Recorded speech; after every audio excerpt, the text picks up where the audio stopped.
Ex-President Rodrigo Duterte ngayon ay nasa bingit ng matinding kaso sa International Criminal Court, ICC. Kung mapatunayang nagkasala sa kasong Crimes Against Humanity dahil sa madugong war on drugs, maaari siyang makulong ng habambuhay. Ngunit isang tanong ang bumabagabag sa marami. Posible ba ang parusang death penalty para kay Duterte? Yan ang ating aalamin. Sa isang press briefing, sinabi ni Claire Castro, tagapagsalita ng gobyerno, na depende pa rin ang magiging hatol sa mga depensang ihahain ng kampo ni Duterte. Hindi pa ito tapos. Maraming legal na hakbang pa ang maaaring gawin, aniya. Gayunpaman, hindi may kakailan na mabigat ang mga ebidensya laban kay Duterte. Ayon sa mga ulat, nasa 6,000 ang napatay base sa tala ng Philippine National Police, PNP, ngunit may ibang grupo na nagsasabing umabot ito sa 30,000. Samantala, sinubukan namang linawin ni Pangulong Ferdinand Marcos Jr. na ang pag-aresto kay Duterte ay hindi dahil sa ICC, kundi isang kahilingan mula sa Interpol. Ngunit kahit anong paliwanag pa ang gawin, hati ang opinyon ng mga Pilipino. May mga sumusuporta kay Duterte na tinawag itong isang iligal na hakbang, habang ang iba naman ay natuwa sa pag-usad ng kaso. Sa gitna ng lumalalang legal na laban ni Rodrigo Duterte, isang petisyon ang isinampa noong Marso 11, 2025, alas 4 ng hapon sa Korte Suprema. Si Duterte at dating PNP chief na ngayon Senador Ronald De La Rosa ay humiling ng Temporary Restraining Order, TRO, laban sa Executive Secretary Lucas Bersamin at iba pang opisyal. Agad itong inatasang iproseso ng Chief Justice at inupload sa website ng Supreme Court. Ngunit sa kabila ng isang matinding 74 na pahina na argumento, bigo ang petitioners na patunayan ang agarang pangangailangan para sa TRO. Bagamat walang TRO, inatasan ng SC ang mga respondent na sagutin ang petisyon sa loob ng 10 araw. Samantala, noong Marso 12, dalawang magkahiwalay na petisyon para sa writ of habeas corpus ang inihain naman ni Sebastian at Veronica Duterte na humihiling sa SC na obligahin ang gobyerno na ipresenta ang katawan ni Duterte at ipaliwanag ang legalidad ng kanyang pagkakakulong. Sa kabila ng lahat na ito, ang pag-aresto kay Duterte ay sinasabing nagpadala ng matinding mensahe na kahit ang makapangyarihang leader ay maaaring papanagutin sa kanilang mga ginawa, na posibleng magpatigil sa iba pang pag-abuso sa kapangyarihan. Gayon din, muling binuhay nito ang mainit na usapan tungkol sa papel ng ICC kontra sa soberanya ng mga bansa, isang isyong madalas ipaglaban ng mga non-member states gaya ng US, Russia at China. Ang korte ay umaasa sa 128 miyembro nito para sa pondo at pagpapatupad ng mga kautusan. Kaya naman ang pagdating ni Duterte sa Hague ay isang tagumpay para sa ICC matapos ang tila hindi napapatupad ng mga warrant laban kay Vladimir Putin ng Russia at Benjamin Netanyahu ng Israel. Sa polarized na mundo ng politika, ang kaso ni Duterte ay isang pagsubok sa kakayahan ng ICC na manatiling epektibo.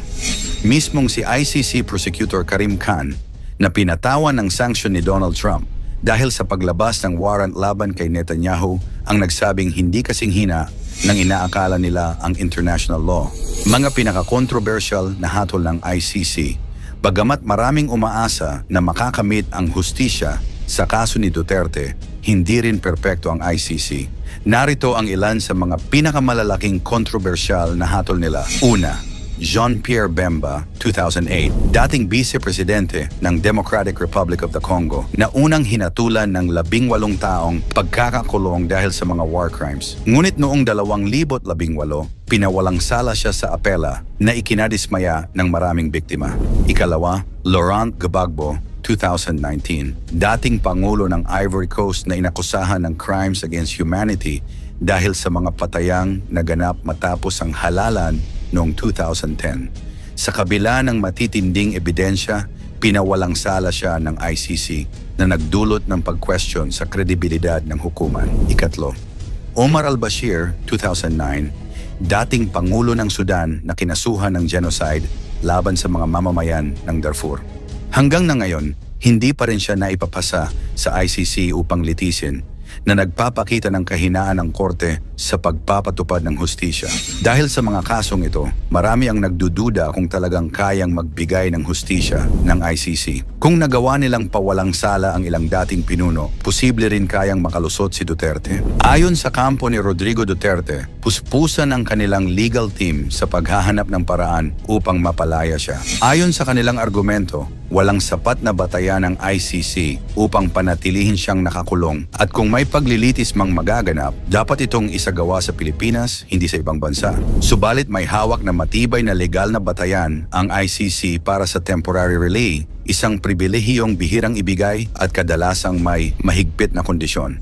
Sa kasaysayan ng ICC, tanging ang mga akusadong napatunayang hindi magtatago, hindi makikialam sa ebidensya, at hindi magpapakita ng banta sa mga saksi ang nabibigyan ng temporary release.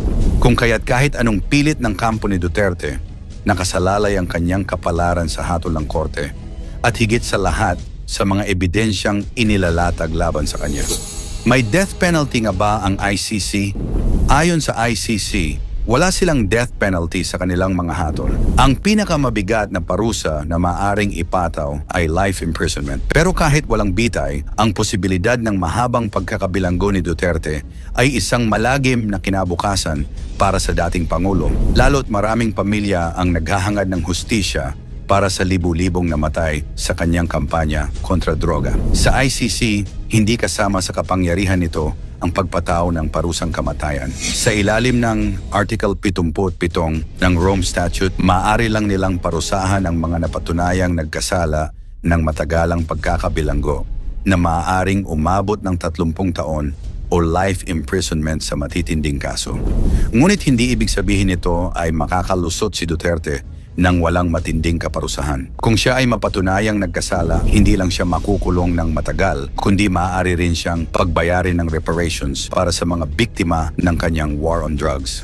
Ang ibig sabihin nito ay maaaring utusan ng ICC ang kanyang kampo na magbayad ng milyon-milyong halaga bilang kabayaran sa mga pamilyang naapektuhan.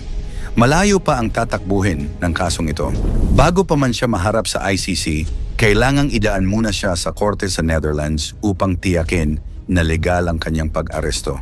Matagal na proseso ito at maaaring umabot ng taon bago tuluyang makapagbigay ng hatol. Ngunit kahit wala ang parusang kamatayan, ang parusa ni Duterte, kung mapatunayang nagkasala, ay isang mabigat na dagok sa kanyang pangalan at sa kanyang mga taga-suporta. Isa itong malinaw na babala sa lahat ng leader sa mundo na hindi pwedeng basta-basta patayin ang mga mamamayan ng walang pananagutan.